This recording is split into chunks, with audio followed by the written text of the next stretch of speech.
I held the engagement ring between my molars the entire Uber ride there. No box, no pouch, just raw metal pressed against the side of my tongue like some quiet dare. I don't know why I did it.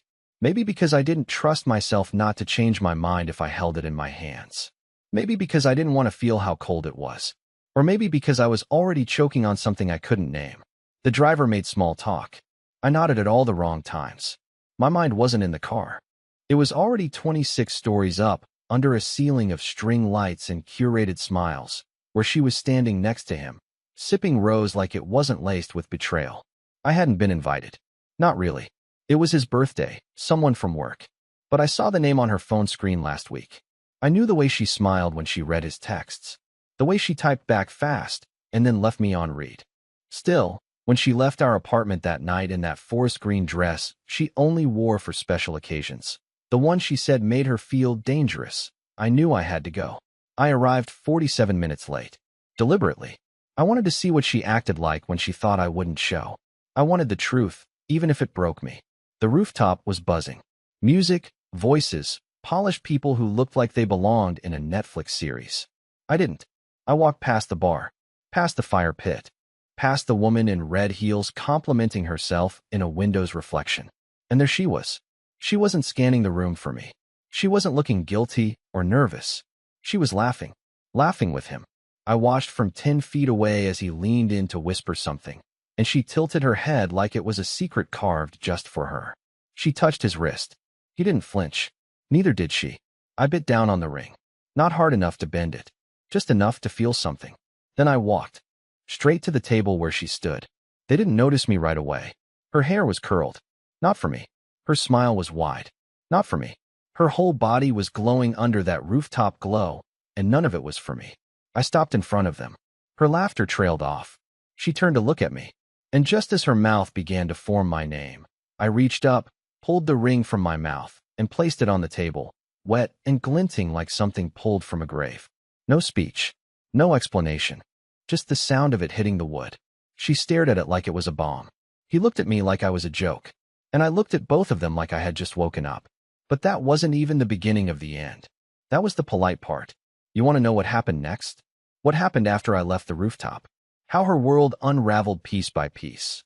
Starting with one text she didn't know I'd seen. I didn't take the elevator on the way down. Something about being trapped in a mirrored box for 26 floors felt unbearable. I needed movement.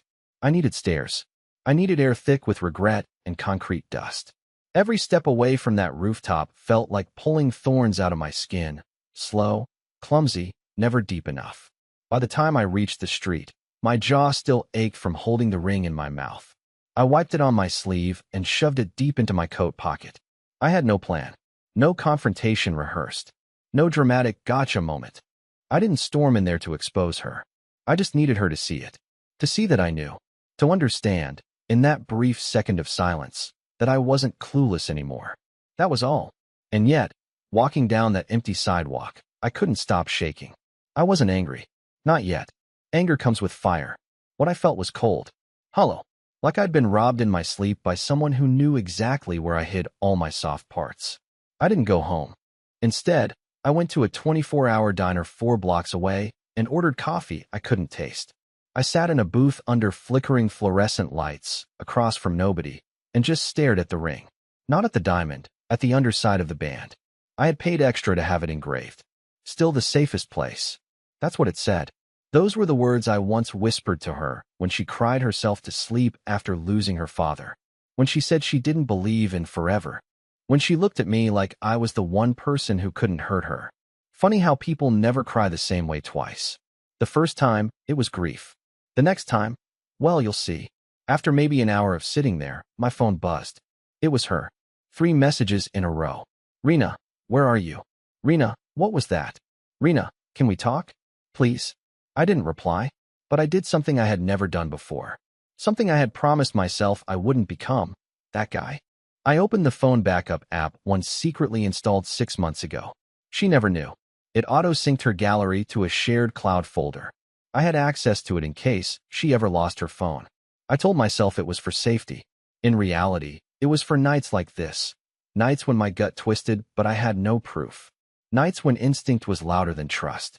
I hadn't checked it in months. I was too afraid of what I might find. But tonight I looked, and that's when the air left my lungs. There, in the synced folder, were photos from earlier that same week. Hotel room, champagne, 2 glasses, her legs, crossed, in that same green dress. Another photo, his wrist, same watch I saw on the rooftop, holding a bottle of wine in the mirror's reflection. Then came the video, only 14 seconds long. I didn't even press play. The thumbnail was enough. It was her, whispering something in his ear, her hand on his chest, her face lit with a kind of joy I hadn't seen in over a year. And in that moment, sitting in a booth that reeked of burnt eggs and bleach, I felt something quietly snap inside me. Not rage, not heartbreak, something worse. I felt calm, calmer than I should have, because now I had something more than hurt. I had leverage. You see, I'm not the dramatic type. I don't scream. I don't break things. I don't beg. But I do plan. I listen. I remember. And she had forgotten something very, very important. Something I hadn't even told her I knew. Something that could turn her entire carefully curated world inside out, if I decided to. She thought placing the ring on the table was the end. It was just the warning shot. What came next? She never saw it coming. I didn't sleep that night. I didn't even pretend to. I walked the streets until the city turned ghostly, and the only thing louder than my footsteps was the sound of my own name echoing in my head. Lowell. I used to hate the way she said it. All soft and sugar-coated, like she was patting me on the head for being a good boy. But now I missed it. I missed it like you miss a bruise after it heals. At least when it was there, you had something to point to. I went back to our apartment just before sunrise. Not because I wanted to see her, but because I knew she'd be asleep. I wanted to walk through that door one last time without a war breaking out. I needed to stand inside what used to be our home before it became the battleground it was destined to become. It was quiet. She was in bed, turned to the wall, still in her dress, makeup smudged like a story she forgot to finish. I didn't wake her. I just looked around the room. The framed picture of us in Maine, the dusty candles she never lit, the books I bought her that she never opened. Then I went to the kitchen, poured myself a glass of water, and pulled out my old black notebook from the drawer under the microwave. She never knew I kept it there. She never cared to look. I opened to a page marked with a torn movie ticket from last year. That ticket was from Seattle. Here's what she forgot. I knew. Not about Chris, the rooftop guy. No, he was new. Disposable. But Seattle? That was the real secret. A conference she said was canceled. A weekend she claimed she spent at her sister's. But I had followed her then. Not physically. I followed the breadcrumbs. The lift receipt accidentally emailed to me. The hotel confirmation she left printed in the office printer. The 2 dinners charged to our joint card. For 2 people, on 2 separate nights. Back then, I told myself not to say anything. That maybe it was just work. Maybe I'd become that kind of man, paranoid, suspicious, digging for answers I didn't want to find. So I let it go, but I didn't forget. And I kept records. Notes. Dates. Names. The man in Seattle? He wasn't just a fling. He was married. To someone who, according to a little online digging, had no idea her husband ever consulted in Seattle that weekend. So I made a decision, one I never thought I was capable of. I opened my laptop. I found her, the wife. Her name was Annette Baines. She ran a handmade soap business out of Vermont. 3 kids. Still used a Yahoo email address. Her Instagram was full of sunrises and banana bread and the kind of fragile warmth that gets people blindsided. And I wrote her a message. Nothing dramatic. Just enough.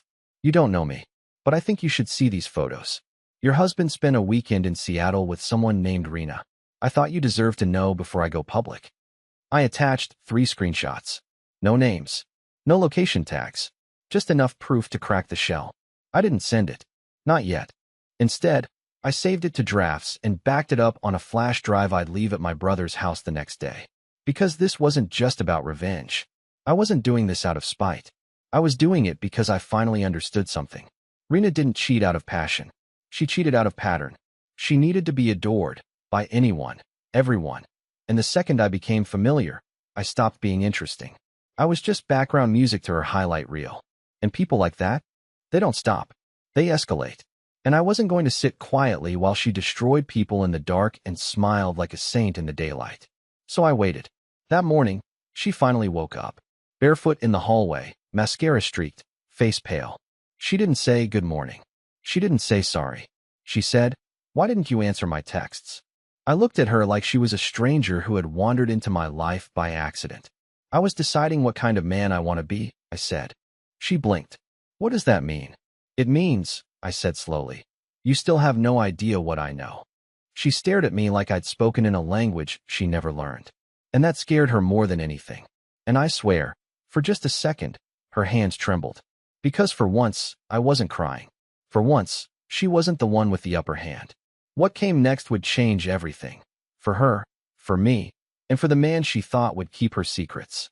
But secrets, I've learned, rot in silence. And I was done being quiet. It took her exactly 2.5 days to crack. That's how long she tried to pretend we were fine. She tiptoed around the apartment like it was a museum filled with explosives.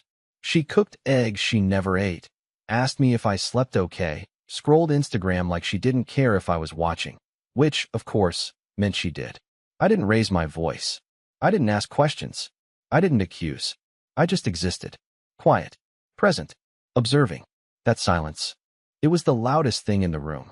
See, people like Rena are used to controlling the temperature. She thrived in chaos, but only if she was the one setting the fire. My calm unnerved her. She didn't know what it meant, and that terrified her. What she didn't realize was that I wasn't planning revenge. Not really. I was giving her the opportunity to collapse under the weight of her own secrets, and she was doing a great job of it. She started closing the bathroom door even when she was brushing her teeth. She changed her phone's password twice in 1 week. She began offering up information I never asked for. Where she went, who she saw, what she bought. Every word had the over-polished shine of someone rehearsing truth in the mirror. And all I had to do was nod. The ring was still on the kitchen counter. Neither of us moved it. It sat there like a monument, a silent little gravestone for everything we didn't say out loud. Every time she passed it, her eyes flicked toward it like it might explode. On the third morning, she tried something bold. Or stupid. Maybe both. She came into the living room wearing the sweatshirt I loved, the navy one with the stretched cuffs and the tiny bleach stain near the hem. She never wore it before. Said it was too guyish. But now she was wearing it like a peace offering. Like slipping into my clothes could rewind what she did. She curled up beside me on the couch. "Remember that time in Maine?" she asked suddenly, unprompted. "When we got stuck in that thunderstorm and ended up in that random roadside diner?" I didn't answer. She laughed. Not her usual careless laugh. This one was dry, cracked at the edges. "We were soaked, and you ordered pancakes at 10 p.m. like a psychopath." I kept scrolling. She waited for a moment, then said it. Soft. Like she was scared of the words. "You haven't looked at me the same since that party." I still didn't say anything, because she was right. And more importantly, I wasn't ready to let her off the hook. The truth is, I wanted her to spiral. I wanted her to feel what I had felt for months, second-guessed, dismissed, slowly erased.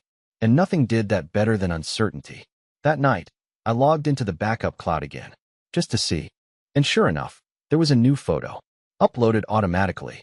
It was a selfie. In the bathroom at work. Her smile was tight. Not fake exactly, but performative. The way you smile when you know someone might be watching. That's when I knew.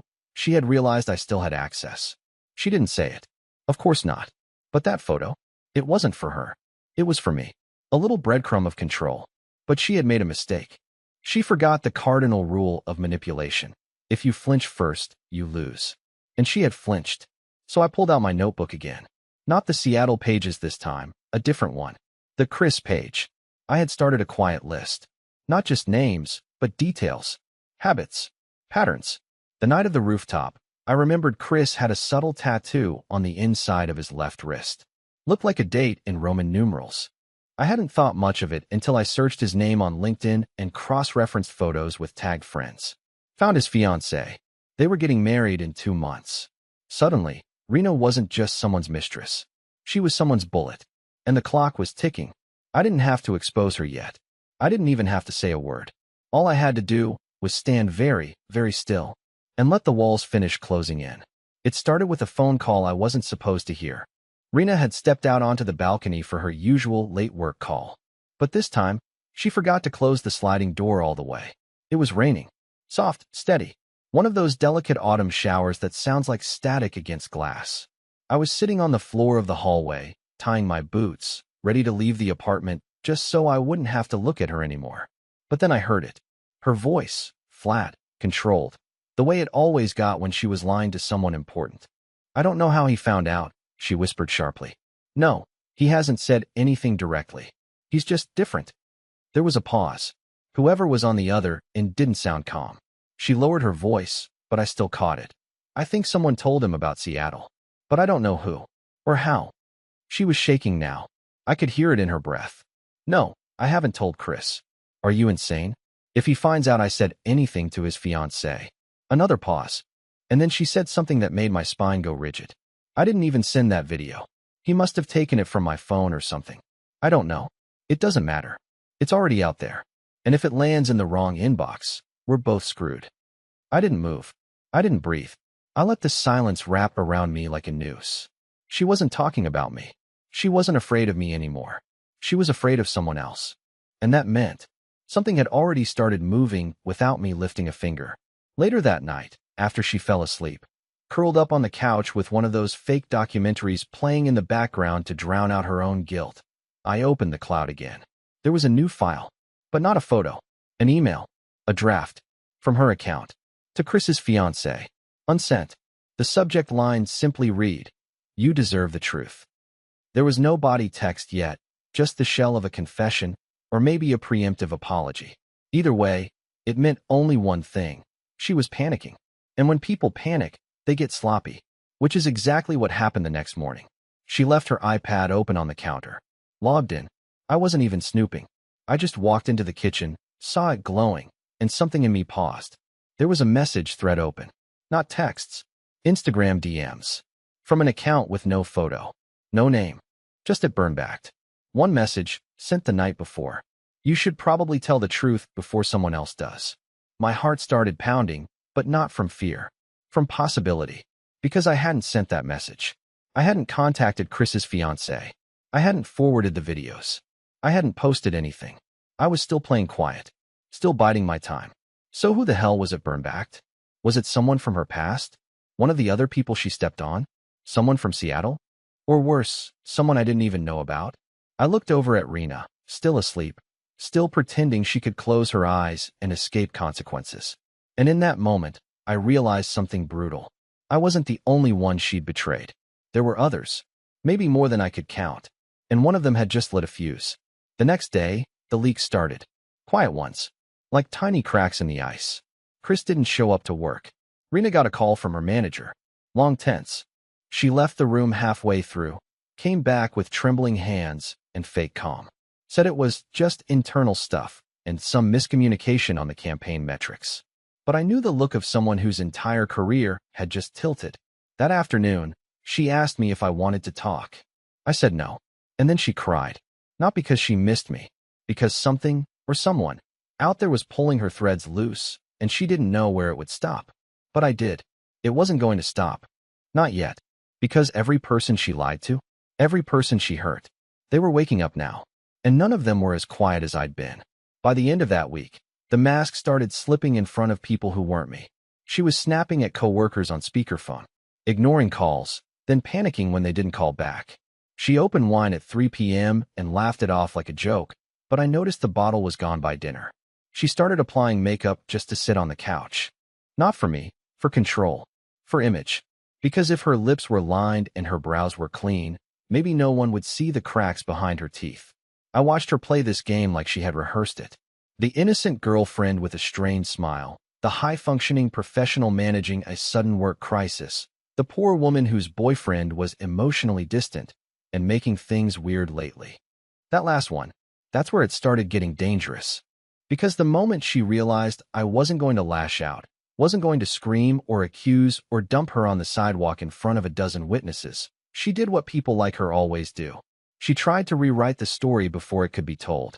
She went to her best friend, Hannah, a woman I used to trust. Someone who'd stayed at our apartment during her divorce, cried on my shoulder while I reheated soup and told her she deserved better. That same woman invited me to lunch. Out of nowhere. "We should catch up," she texted. "Just us." I went. I had to. We sat across from each other at a booth too small for people pretending to be casual. Her smile was off. Her eyes kept flicking to the side, like she was rehearsing something. I let her talk. She danced around the topic, carefully, like it might explode if she touched it directly. She said Rena had been under pressure, that she felt unseen lately, that she was worried about me, about my behavior. And then, after circling long enough to make me nauseous, she dropped it. She told me you've been not yourself. Distant. Checking her phone. Making threats. Threats. I didn't laugh. I wanted to. But it wasn't funny. It was strategy. Rena had planted the seed. Framed herself as the victim. She was trying to get ahead of whatever fallout she thought was coming. Because that's how she survives. She poisons the ground before anyone else can plant the truth. But here's the part she miscalculated. She assumed I was still playing defense. I wasn't. I left that lunch without reacting. I thanked Hannah, smiled, told her I appreciated the concern. Then I went straight home, walked past Rena in the kitchen, and for the first time in weeks, I let her see me smile. Not fake, not forced, something colder. She flinched. That night, I opened the draft to Annette, the wife from Seattle. I finished it, but I didn't send it yet, because I wasn't done watching Rena squirm. Instead, I did something else. I uploaded a private video to a file hosting service. No title, no description, no metadata. Just one clip, 47 seconds long, from her camera roll, from Seattle. Her voice, his hand, a reflection in the window that showed everything. Then I sent an anonymous link to one person only, Chris, to his work email. No note, no subject, just the link. And then I waited. It didn't take long. The next morning, Rena's phone rang at 6:02 a.m. She bolted upright in bed like someone had poured boiling water across her dreams. She answered it in the bathroom. I heard pacing, then yelling, then silence. When she came out, her face looked hollowed, like something inside her had been removed overnight. She didn't look at me. She just walked to the kitchen, grabbed her keys, and left without saying a word. Later that day, I checked her Instagram. She'd archived almost every post with him in it. And one of her coworkers, the same guy who used to comment flame emojis on her stories, had unfollowed her completely. The narrative was shifting, but I wasn't even close to finished, because she hadn't lost her career yet. But she was about to. By the following Monday, she was already coming apart. Not like a building collapsing, but like glass cracking under pressure you can't see until it shatters. She was still showing up to work, still posting curated brunches on her stories, still tossing on that practiced, glossy smile. But behind her eyes, I could see it. Fear. She wasn't controlling the story anymore. I stayed quiet. I still hadn't raised my voice once. No screaming. No ultimatums. Just silence and data. While she panicked about what I might do next, I made coffee. While she double-checked her call logs, I folded laundry. And while she rehearsed half apologies in the mirror for conversations that hadn't happened yet, I was already planning something irreversible. She never understood that her reputation wasn't made of steel. It was glass, all shine and reflection, but fragile under the right heat. And I was done keeping her warm. So I made a move. Not through confrontation. Through coordination. There was a shared Slack workspace she used for freelance marketing clients, separate from her day job. She never talked about it much, but once, over wine and sushi, she bragged that it paid her rent for 3 months straight during the pandemic. I remembered the name. Remembered the logo, and remembered the name of the client she hated, a nonprofit group she said was too high maintenance and emotionally needy. I looked them up, found their Instagram, noticed a recent post featuring a quote, something Rena had written in a proposal 6 months ago. She never got credit, but I remembered the wording exactly because I had helped her edit it that night while she fell asleep on the couch. So I messaged them. I didn't accuse. I asked a question. Hey, just wondering. Did Rena ever get final approval for that campaign line? Just curious, because she mentioned having second thoughts about using it for you guys while she was running a separate pitch for a health startup. Technically true, technically not slander, but enough to plant doubt. They replied, short, cold. Thanks for bringing this to our attention. I didn't need a response beyond that.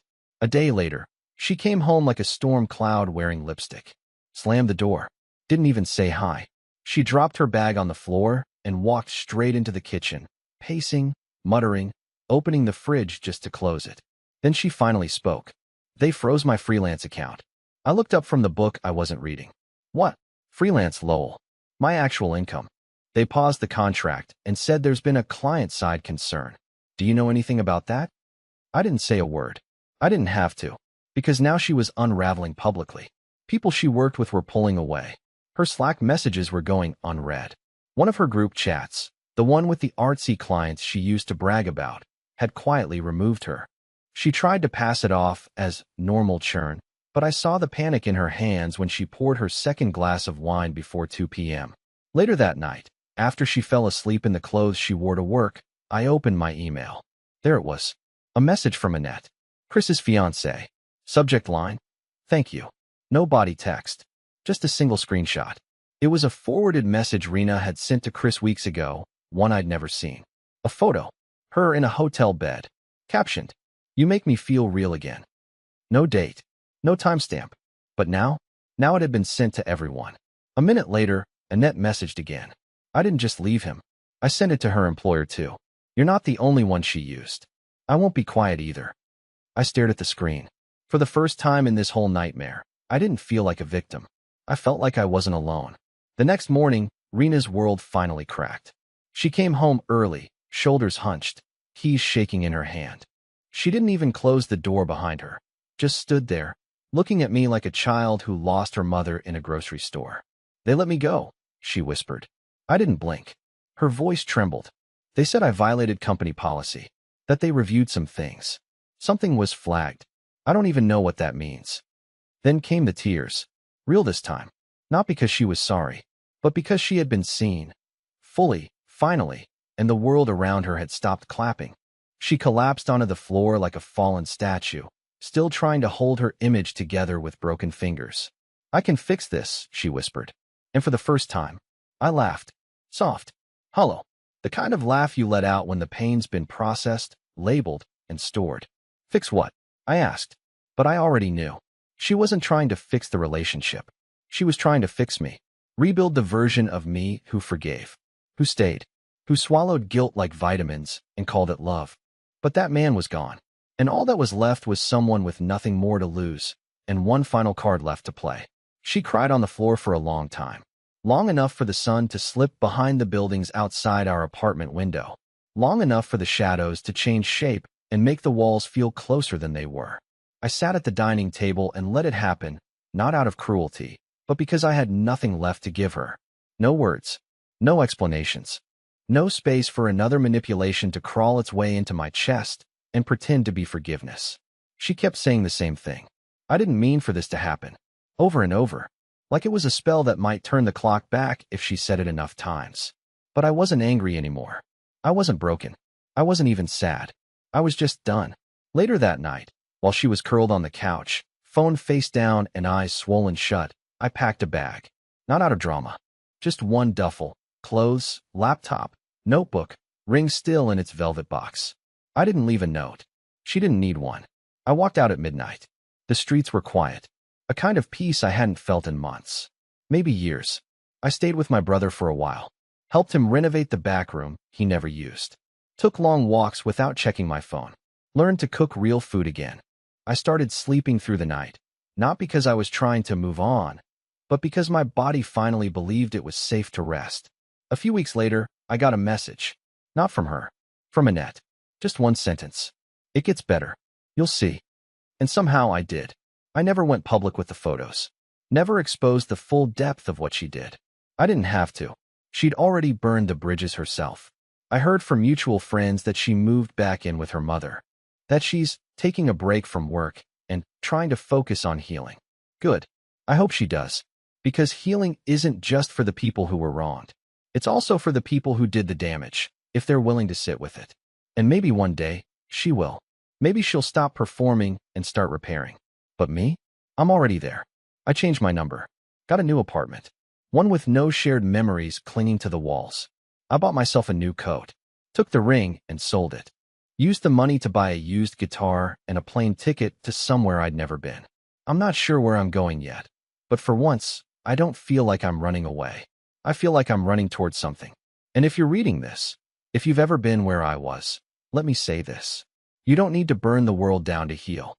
You just have to stop handing your matches to someone who never deserved your fire. I didn't win. I didn't destroy her. I walked away. And somehow, that was the most powerful thing I ever did.